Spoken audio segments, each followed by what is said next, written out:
Um bairro suburbano tranquilo no condado de Charlotte, Flórida. Uma noite de domingo como qualquer outra. Vizinhos estão jantando, assistindo TV, se preparando para a semana que se inicia. Ninguém suspeita que, dentro de uma das casas, algo aconteceu. Algo que logo abalará até os investigadores mais experientes. Às 6 da tarde, uma ligação chega aos serviços de emergência. A voz do outro lado da linha é jovem, firme, sem pânico. Ele relata que um acidente ocorreu. As perguntas do despachante não parecem afetá-lo. Suas respostas são curtas, precisas, quase ensaiadas. Quando os policiais chegam, são recebidos por um jovem. Ele está calmo, com as mãos nos bolsos, o olhar distante.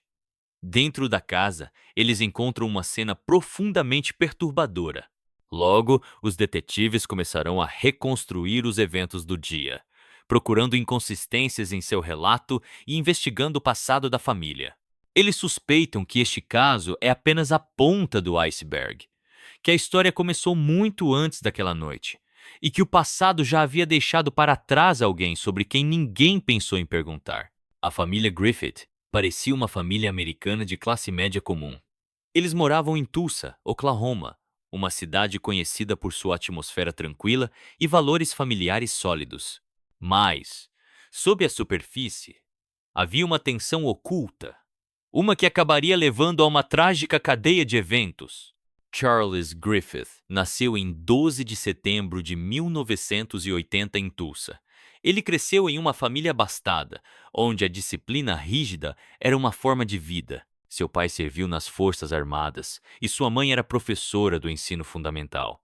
Desde cedo, Charles foi ensinado a seguir as regras sem questionar, a ser firme em suas decisões e a suprimir suas emoções. Essa criação moldaria mais tarde a maneira como ele abordaria sua própria vida familiar. Catherine Moore nasceu em 3 de maio de 1980 e 5 em Jacksonville, Flórida. Diferente de Charles, ela foi criada em um lar caloroso e acolhedor. Seus pais, Robert e Linda Moore, moravam na mesma casa no condado de Charlotte, Flórida, há décadas. Desde criança, Catherine sonhava em se tornar professora. Ela tinha um amor natural por trabalhar com alunos e acreditava em tratar os outros com bondade. Os dois se conheceram em 1999 na Universidade de Oklahoma. Catherine havia se mudado da Flórida para estudar educação, enquanto Charles estava matriculado na Faculdade de Negócios. Confiante e ambicioso, ele rapidamente chamou sua atenção. O relacionamento deles progrediu rapidamente e em 2001, após 2 anos de namoro, eles se casaram. Catherine tinha 16 anos e Charles tinha 21. Pouco depois, seu primeiro filho, Christopher Griffith, nasceu em 1 de junho de 2002. O jovem casal tentou construir uma vida juntos. Mas, mesmo então, Charles começou a mostrar sinais de uma natureza controladora. Ele impunha regras rígidas em casa, geria todas as finanças e exigia obediência absoluta. Seu segundo filho, Colin Griffith, nasceu em 14 de outubro de 2006. Catherine esperava que expandir a família os aproximasse, mas, em vez disso, Charles se tornou ainda mais autoritário. Ele via seus filhos como extensões de si mesmo e estava determinado a criá-los com disciplina completa. Isso era especialmente verdadeiro para Colin, que desde cedo demonstrava um desapego emocional incomum. Quando Colin completou 5 anos, já havia sinais de alerta. Ele raramente mostrava emoção, não reagia à disciplina como a maioria das crianças e tinha o hábito de encarar as pessoas sem piscar. Enquanto Catherine achava seu comportamento perturbador, Charles acreditava que era um sinal de força. Após quase 19 anos de casamento, Catherine não conseguia mais tolerar a natureza dominadora de seu marido. Em 2020, ela pediu o divórcio. A separação foi finalizada em 17 de agosto de 2020. O tribunal concedeu a Charles a custódia total de Colin, citando sua estabilidade financeira e capacidade de fornecer um ambiente estruturado. Catherine, sem um emprego bem remunerado, lutou para convencer o juiz de que ela era a melhor escolha como mãe custodial. Ela se mudou de volta para o condado de Charlotte, Flórida, para ficar perto de seus pais, mas, mesmo após o divórcio, ela nunca parou de lutar para recuperar a custódia de Colin. Ela entrou com vários recursos e buscou um novo julgamento, mas Charles sempre conseguia bloquear seus esforços. Enquanto isso, Colin se tornava cada vez mais isolado. Na escola, ele mal interagia com alguém, passando a maior parte do tempo imerso em videogames. Em casa, ele era criado sob regras rígidas, onde qualquer demonstração de fraqueza era tratada com disciplina severa. Catherine recebia mensagens ocasionais dele, mas elas eram distantes, sem calor ou emoção.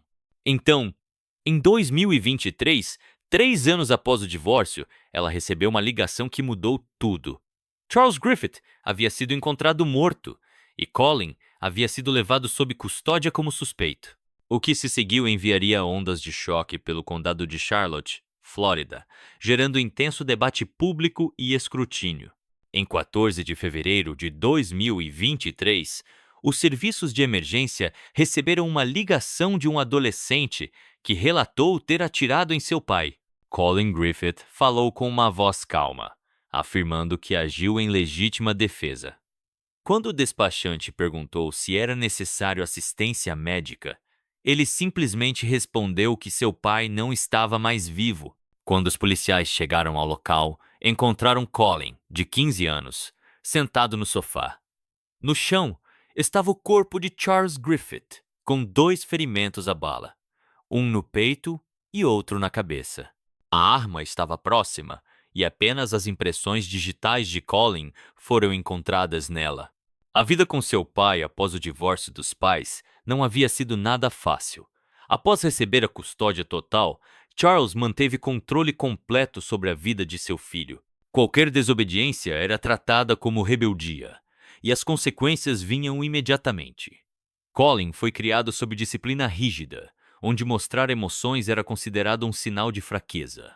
Ele era proibido de entrar em contato com sua mãe ou sair de casa sem permissão, e qualquer tentativa de desafiar as regras de seu pai resultava em ameaças ou na remoção de privilégios básicos.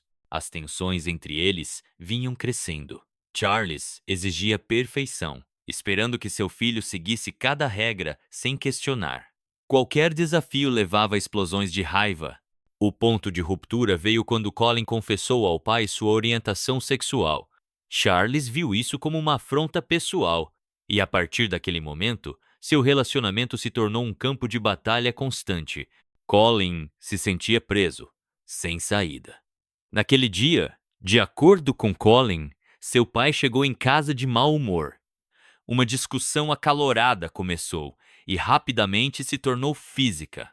Colin afirmou que Charles pegou uma faca e começou a ameaçá-lo. Temendo por sua segurança, ele pegou a arma de seu pai, que era mantida em casa, e atirou 2 vezes. No entanto, a investigação inicial levantou dúvidas entre os detetives.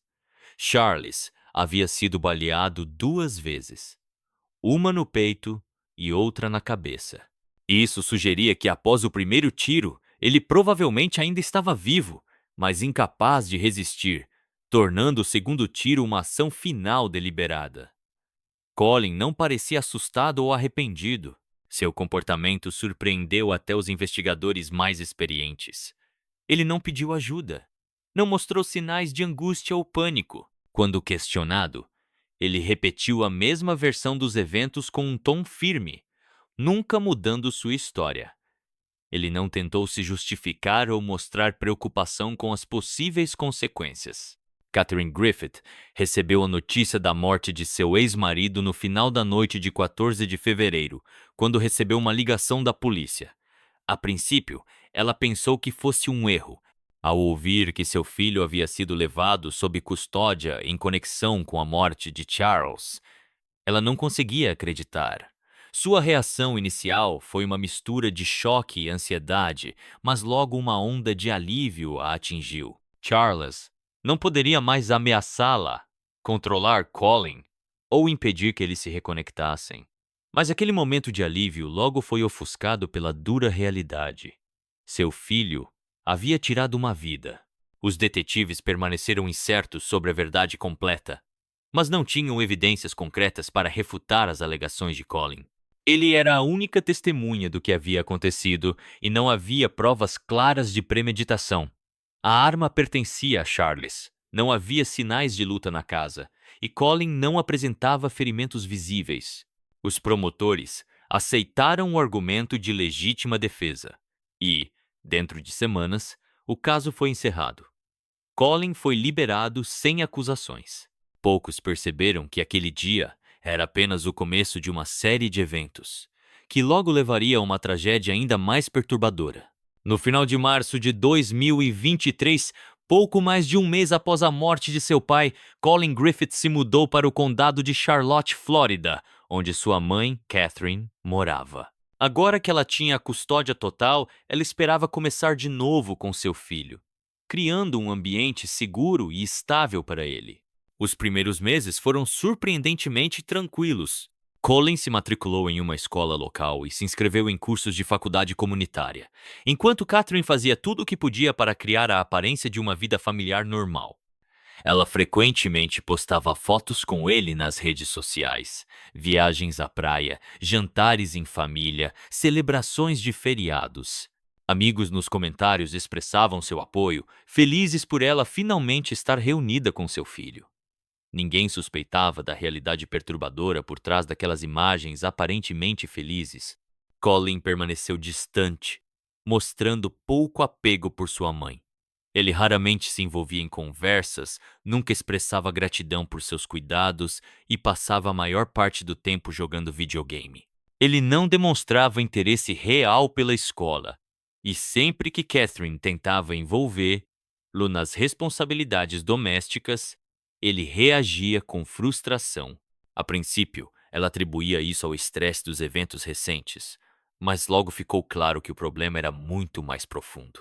Com o tempo, sinais preocupantes começaram a surgir. Colin tinha explosões de raiva inesperadas quando as coisas não saíam como ele queria. Ele se isolava em seu quarto por horas, ignorando os chamados e pedidos de sua mãe. Durante discussões, sua expressão permanecia estranhamente vazia, mesmo quando Catherine implorava em lágrimas. No outono de 2023, as tensões aumentaram quando Catherine tentou estabelecer limites em seu tempo de jogo, pedindo que ele ajudasse em casa e se concentrasse na escola. Colin explodiu de raiva. Ele agarrou seu controle e o arremessou contra a parede antes de sair de casa, sem dizer uma palavra. Horas depois, ele voltou como se nada tivesse acontecido. A situação piorou em novembro de 2023, quando outro incidente sério ocorreu. Catherine, mais uma vez, tentou fazer com que Colin assumisse algumas responsabilidades em casa, mas desta vez ele respondeu com agressão. Ele a empurrou para o chão, agarrou-a pelos cabelos e a imobilizou, gritando ameaças. Sua avó, que estava em casa na época, testemunhou o evento inteiro. Ela imediatamente chamou a polícia. Quando os policiais chegaram, Colin tentou justificar suas ações, alegando que sua mãe o havia atacado primeiro. No entanto, o depoimento de sua avó contradizia diretamente sua versão dos fatos. Como resultado, Colin foi preso sob acusações relacionadas à agressão doméstica. Após sua prisão, ele foi enviado para uma avaliação psiquiátrica. Os médicos observaram sinais de graves problemas comportamentais, incluindo falta de empatia, incapacidade de expressar remorso e agressividade elevada. Apesar das recomendações dos especialistas de que ele precisava de terapia de longo prazo, Colin foi liberado após vários meses e enviado de volta para viver com sua mãe. Catherine começou a temer seu próprio filho. Ela confessou suas preocupações a amigos, mas não sabia o que fazer. Por um lado, ele ainda era seu filho, alguém que ela amava. Por outro, ela sentia que ele havia se tornado uma ameaça real. Mesmo assim, ela não poderia imaginar que seus piores medos logo se tornariam realidade. Após a hospitalização psiquiátrica de Colin, seu comportamento permaneceu inalterado. Ele continuou a mostrar agressão e permaneceu emocionalmente distante de sua mãe. Mas agora, ele havia começado a ameaçar lá abertamente. Quando os médicos o liberaram, eles documentaram que ele não tinha desejo de voltar para a casa de Catherine. Ele afirmou que, se fosse forçado a viver com ela, ele tiraria a própria vida ou a machucaria. Essas declarações foram registradas em um relatório oficial, mas nenhuma ação adicional foi tomada. A aplicação da lei também estava ciente de seus problemas. Em fevereiro de 2024, depois que ele fugiu novamente para a casa de sua avó, os policiais o levaram sob custódia. Quando questionado, ele repetiu a mesma ameaça. Se fosse enviado de volta para sua mãe, ele a machucaria. As autoridades anotaram isso em seu relatório, mas, em vez de intervir mais, o colocaram de volta no sistema de serviços sociais. Logo depois, ele estava de volta na casa de Catherine. Nesse ponto, ela entendia plenamente que seu filho era perigoso. Em conversas com amigos, ela admitiu que tinha medo dele, que ele constantemente ameaçava e que seu comportamento estava se tornando cada vez mais alarmante. Ela até começou a questionar a alegação de legítima defesa que Colin havia feito após a morte de seu pai. Ao revisar os detalhes daquela noite, ela começou a se perguntar se ele não havia agido por medo, mas sim por um desejo de se livrar de seu pai de uma vez por todas. Apesar de seu medo crescente, Catherine tentou manter a paz. Ela esperava que a bondade mudasse seu comportamento. Na primavera de 2024, ela começou a comprar presentes caros para ele. Novos gadgets, roupas de grife e dinheiro para passeios. Quando ele se formou no ensino médio em maio, ela até comprou um carro para ele. Ela acreditava que esses gestos conquistariam seu afeto e provariam que ela se importava. Ela postou mensagens de congratulações nas redes sociais, celebrando suas conquistas. Para os de fora, parecia que as coisas estavam melhorando. As fotos mostravam uma família feliz. Viagens, refeições compartilhadas e momentos de qualidade juntos. Mas, por trás das imagens cuidadosamente curadas, a tensão estava crescendo. Catherine tentou se convencer de que estava fazendo tudo o que podia. Mas, no fundo, ela sabia que estava vivendo com alguém que poderia um dia cruzar a linha. E logo ele cruzou. Poucos dias antes do trágico evento, as tensões entre Colin e Catherine chegaram ao limite novamente. Em 6 de setembro de 2024, outra discussão eclodiu. Mais uma vez, Colin se recusou a fazer sua parte nas tarefas domésticas, e Catherine exigiu que ele parasse de ignorar seus pedidos. Ele odiava ser mandado, e sua resposta foi imediata. Seu temperamento explodiu. E à medida que a discussão escalava, ele pegou seus pertences e saiu de casa, indo direto para a casa de sua avó. Isso não era a primeira vez que Colin fugia para a casa de sua avó, mas desta vez ela estava com medo. Ela sabia do que ele era capaz e temia que se envolver pudesse colocar lá em perigo. Quando Catherine descobriu onde seu filho estava, ela decidiu que não poderia mais permitir que ele fizesse o que quisesse. Na manhã de 8 de setembro, ela ligou para ele e avisou que se ele não voltasse para casa, ela teria que entrar em contato com a polícia e os serviços de proteção à criança. Colin a ignorou. Naquela tarde, por volta das 4 horas, Catherine dirigiu até a casa de sua mãe para buscá-lo pessoalmente. De acordo com testemunhas, uma discussão acalorada irrompeu entre eles no quintal. Vários vizinhos ouviram gritos, mas apenas uma mulher realmente viu o que aconteceu. Ela observou Colin agarrar sua mãe pelos cabelos com agressividade e arrastá-la para dentro de casa. Catherine lutou, implorando para que ele a soltasse, mas ele não respondeu. A porta se fechou e depois disso tudo ficou em silêncio. Nenhum dos vizinhos chamou a polícia. A mulher que testemunhou Colin puxando sua mãe para dentro escolheu não intervir. Mais tarde, ela admitiria que estava com muito medo por sua própria segurança. 2 horas se passaram antes que uma ligação chegasse aos serviços de emergência. Colin disse ao despachante que sua mãe não estava mais viva. Ele falou com uma voz firme, alegando que durante a discussão, Catherine havia pegado uma faca e o ameaçado. Segundo ele, em algum momento, ela tropeçou e caiu. fazendo com que a lâmina perfurasse seu pescoço. Ele enfatizou que tentou ajudá-la, mas já era tarde demais. Quando os policiais chegaram ao local, Colin estava esperando por eles do lado de fora. Sua postura não combinava com a situação. Ele não mostrava sinais de angústia ou medo. A primeira coisa que ele disse aos policiais foi: "Eu conheço meus direitos. Preciso de um advogado." Ele não tentou explicar o que havia acontecido, nem pediu ajuda para sua mãe. Dentro da casa, a polícia descobriu o corpo de Catherine. A cena que Colin havia descrito era impossível de imaginar. Na realidade, a faca havia entrado muito fundo e os ferimentos não correspondiam à sua versão dos fatos.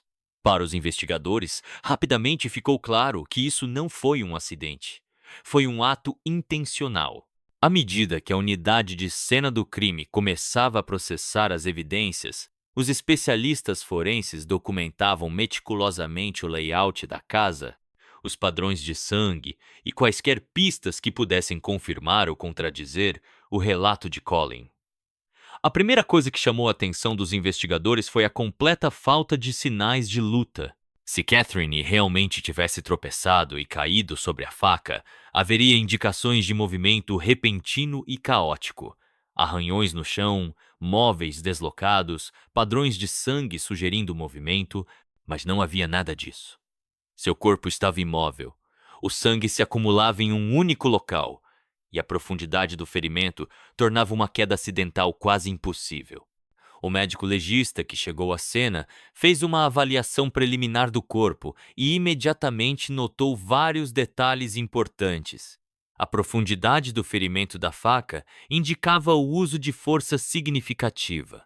O ângulo da lesão tornava altamente improvável que Catherine pudesse ter caído acidentalmente sobre a lâmina da maneira que Colin descreveu.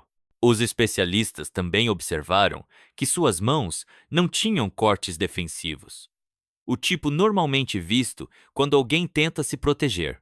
Isso sugeria que ela ou não percebeu o perigo a tempo ou foi imobilizada quando o ferimento fatal foi infligido. Os detetives então voltaram sua atenção para as declarações de Colin e as compararam com sua ligação para os serviços de emergência.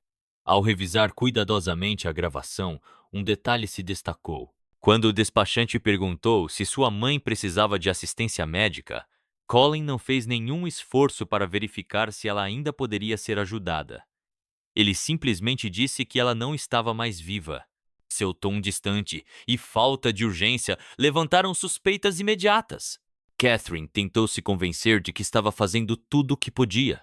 Mas, no fundo, ela sabia que estava vivendo com alguém que poderia um dia cruzar a linha. E logo ele cruzou.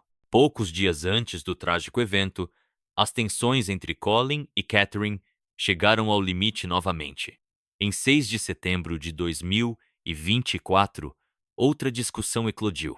Mais uma vez, Colin se recusou a fazer sua parte nas tarefas domésticas, e Catherine exigiu que ele parasse de ignorar seus pedidos. Ele odiava ser mandado, e sua resposta foi imediata. Seu temperamento explodiu.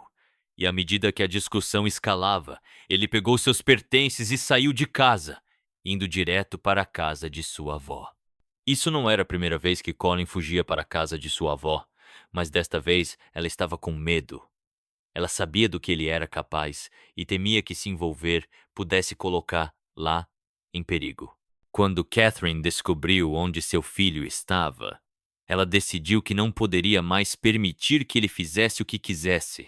Na manhã de 8 de setembro, ela ligou para ele e avisou que se ele não voltasse para casa, ela teria que entrar em contato com a polícia e os serviços de proteção à criança. Colin a ignorou.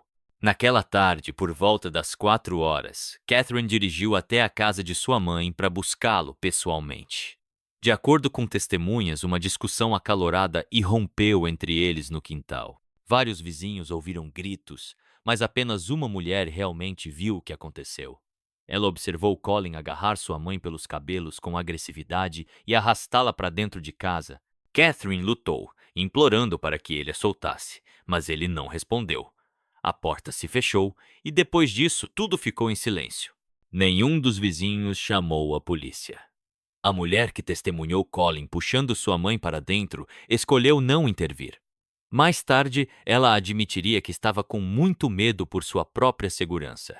2 horas se passaram antes que uma ligação chegasse aos serviços de emergência.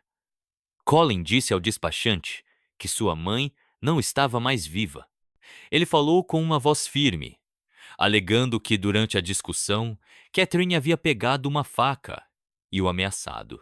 Segundo ele, em algum momento, ela tropeçou e caiu, fazendo com que a lâmina perfurasse seu pescoço. Ele enfatizou que tentou ajudá-la, mas já era tarde demais. Quando os policiais chegaram ao local, Colin estava esperando por eles do lado de fora. Sua postura não combinava com a situação. Ele não mostrava sinais de angústia ou medo. A primeira coisa que ele disse aos policiais foi: "Eu conheço meus direitos. Preciso de um advogado." Ele não tentou explicar o que havia acontecido, nem pediu ajuda para sua mãe. Dentro da casa, a polícia descobriu o corpo de Catherine. A cena que Colin havia descrito era impossível de imaginar. Na realidade, a faca havia entrado muito fundo e os ferimentos não correspondiam à sua versão dos fatos. Para os investigadores, rapidamente ficou claro que isso não foi um acidente. Foi um ato intencional. À medida que a unidade de cena do crime começava a processar as evidências, os especialistas forenses documentavam meticulosamente o layout da casa, os padrões de sangue e quaisquer pistas que pudessem confirmar ou contradizer o relato de Colin. A primeira coisa que chamou a atenção dos investigadores foi a completa falta de sinais de luta. Se Catherine realmente tivesse tropeçado e caído sobre a faca, haveria indicações de movimento repentino e caótico. Arranhões no chão, móveis deslocados, padrões de sangue sugerindo movimento, mas não havia nada disso. Seu corpo estava imóvel. O sangue se acumulava em um único local, e a profundidade do ferimento tornava uma queda acidental quase impossível. O médico legista que chegou à cena fez uma avaliação preliminar do corpo e imediatamente notou vários detalhes importantes. A profundidade do ferimento da faca indicava o uso de força significativa. O ângulo da lesão tornava altamente improvável que Catherine pudesse ter caído acidentalmente sobre a lâmina da maneira que Colin descreveu. Os especialistas também observaram que suas mãos não tinham cortes defensivos, o tipo normalmente visto quando alguém tenta se proteger. Isso sugeria que ela ou não percebeu o perigo a tempo ou foi imobilizada quando o ferimento fatal foi infligido. Os detetives então voltaram sua atenção para as declarações de Colin e as compararam com sua ligação para os serviços de emergência. Ao revisar cuidadosamente a gravação, um detalhe se destacou. Quando o despachante perguntou se sua mãe precisava de assistência médica, Colin não fez nenhum esforço para verificar se ela ainda poderia ser ajudada. Ele simplesmente disse que ela não estava mais viva. Seu tom distante e falta de urgência levantaram suspeitas imediatas. Os investigadores também examinaram de perto as evidências físicas dentro da casa. Uma questão crucial era se Catherine realmente havia segurado a faca, como Colin alegava. A análise forense do cabo da faca revelou que não havia impressões digitais dela, apenas as de Colin. Isso contradizia diretamente sua alegação de que ela havia pegado a faca primeiro. Outra grande inconsistência foi a falta de vestígios de sangue na cozinha, onde, segundo Colin, Catherine supostamente havia pegado a faca. Especialistas em cena do crime examinaram minuciosamente as bancadas, pisos e superfícies. Não havia sangue. Se ela estivesse carregando a faca antes do ferimento fatal, algum vestígio de seu movimento deveria estar presente. Mas não havia nada. Um detetive notou semelhanças impressionantes entre esse crime e o caso de 2023 envolvendo Charles Griffith. Ao revisar os arquivos do caso antigo, ele viu um padrão idêntico. Colin ligando imediatamente para as autoridades, entregando uma explicação calma e ensaiada, mostrando nenhuma emoção e solicitando um advogado imediatamente.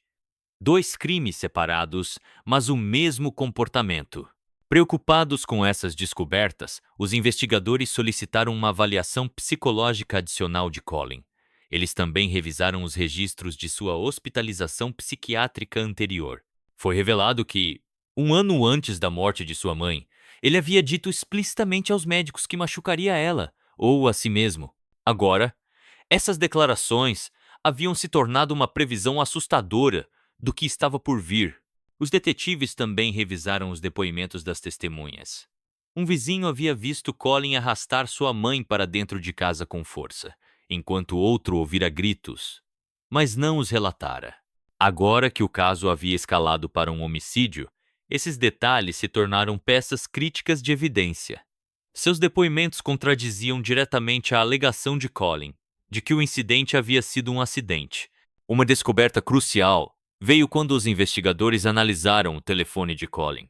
Especialistas forenses recuperaram mensagens excluídas e o histórico de pesquisas. Na semana que antecedeu o crime, Colin havia pesquisado frases como maneiras mais rápidas de matar alguém, quanto tempo leva para alguém sangrar até a morte, e brechas legais em casos de homicídio. Essas pesquisas se tornaram um argumento poderoso para a acusação, indicando fortemente que a morte de Catherine havia sido premeditada. Mais evidências surgiram quando amigos de Catherine revelaram que, apenas 2 dias antes da tragédia, ela havia expressado um profundo medo por sua vida. Ela confessou que, se algo acontecesse com ela, seu filho seria o responsável. Foi um aviso final, que ninguém teve a chance de agir a tempo. Com evidências esmagadoras em mãos, o escritório do promotor do condado de Charlotte formalmente acusou Colin Griffith de homicídio em primeiro grau. Ele foi transferido para uma instalação de detenção, onde aguardava o julgamento. Os investigadores também começaram a trabalhar com as autoridades de Oklahoma para reabrir o caso da morte de seu pai. Ao longo de todo o processo, Colin nunca mostrou um único sinal de remorso. Ele não perguntou sobre sua mãe, não mostrou preocupação com seu próprio destino e permaneceu impassível. Os policiais que o interrogaram chegaram à mesma conclusão. Diante deles estava um indivíduo frio e distante, que não apenas tirou vidas, mas o fez sem o menor sinal de arrependimento. Após a prisão de Colin Griffith, o escritório do promotor do condado de Charlotte o acusou formalmente de homicídio em primeiro grau. Os investigadores concluíram que o crime foi cometido de forma calculada, sem sinais de legítima defesa, descartando a possibilidade de reduzir a acusação a um crime menor. Colin foi colocado no centro de detenção do condado enquanto aguardava o julgamento. Dadas as circunstâncias do crime, os promotores anunciaram sua intenção de buscar a sentença máxima, prisão perpétua sem possibilidade de liberdade condicional. No entanto, surgiu uma complicação legal devido à sua idade no momento do crime. Colin tinha 17 anos, o que poderia afetar como o caso seria tratado no tribunal. A acusação entrou com um pedido para que ele fosse julgado como adulto. A lei da Flórida permite que menores sejam processados no sistema de justiça criminal adulto se o crime for considerado particularmente grave e representar uma ameaça significativa ao público. O juiz concedeu o pedido, o que significava que Colin enfrentaria as mesmas penalidades que um réu adulto. Durante o julgamento, a acusação apresentou evidências de que a morte de Catherine Griffith havia sido premeditada. Os investigadores revelaram que Colin havia feito pesquisas online relacionadas a tirar uma vida, incluindo quanto tempo leva para alguém sangrar até a morte. Especialistas em forense digital também recuperaram mensagens excluídas, indicando seu interesse em brechas legais relacionadas a acusações de homicídio. O testemunho de testemunhas oculares fortaleceu ainda mais o caso da acusação. Os advogados de defesa de Colin argumentaram que ele estava mentalmente instável e pode ter agido por impulso. No entanto, os promotores apresentaram registros psiquiátricos mostrando que ele não apenas estava plenamente consciente de suas ações, mas também havia explicitamente ameaçado sua mãe meses antes do crime, afirmando que a machucaria ou tiraria a própria vida. Isso se tornou um dos principais argumentos contra sua defesa. A acusação também levantou preocupações sobre o passado de Colin. Em 2023, ele havia tirado a vida de seu pai, Charles Griffith, mas na época o caso foi encerrado devido à falta de evidências irrefutáveis. Agora, com um segundo crime demonstrando uma completa falta de remorso, as autoridades de Oklahoma decidiram reexaminar as circunstâncias em torno da morte de Charles Griffith. Os investigadores começaram a entrar em contato com potenciais testemunhas que poderiam esclarecer os eventos de fevereiro de 2023. Eles entrevistaram amigos de Charles Griffith, ex-colegas de trabalho e colegas de classe de Colin, para determinar se ele já havia expressado intenções de machucar seu pai. O escritório do promotor do condado de Charlotte também forneceu às autoridades de Oklahoma materiais do caso atual, destacando as semelhanças impressionantes no comportamento de Colin em ambos os incidentes. Novas evidências logo surgiram. Uma revisão de registros escolares antigos revelou uma declaração de um ex-colega que se lembrava de Colin, mencionando que desejava que seu pai desaparecesse e que a vida seria melhor sem ele. Na época, ninguém levou a sério. Agora essas palavras carregavam uma implicação muito mais sombria. O promotor de Oklahoma afirmou que, se mais evidências surgissem, o caso contra Colin pela morte de seu pai poderia ser oficialmente reaberto. Para isso, os investigadores precisavam de novas testemunhas ou provas diretas de que sua alegação de legítima defesa era falsa. Enquanto isso, o julgamento pelo caso de Catherine Griffith continuou.